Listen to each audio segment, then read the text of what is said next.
vaccine that looked good in initial safety actually made people worse. There was the history of the respiratory syncytial virus vaccine in children, which paradoxically made the children worse.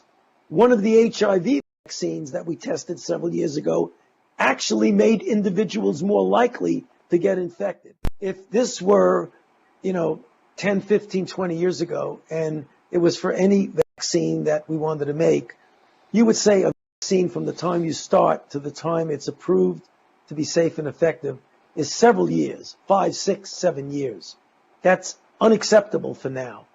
So what happened is that as soon as we got the sequence of the virus from the Chinese, we pulled it out of the public database and stuck the gene into a vaccine platform and worked on it literally within a day of when it came out. 65 days later, namely 2 days ago, we gave the first injection to a normal volunteer for a phase 1 trial to see if it's safe. That's the fastest that's ever been done. That's the good news. The challenging news is that even at that rocket speed, it's going to take a few months to show that the initial safety is okay. Then you go into a phase 2 trial, which instead of involving 45 people, which we have in the phase 1 trial, it involves hundreds, if not thousands of people. That will take another 6 to 8 months to even know if it works.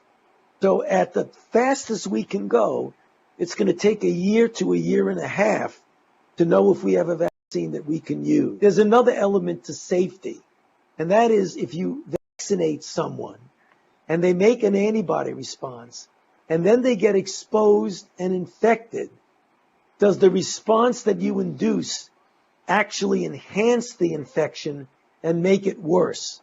And the only way you'll know that is if you do an extended study, not in a normal volunteer who has no risk of infection, but in people who are out there in a risk situation.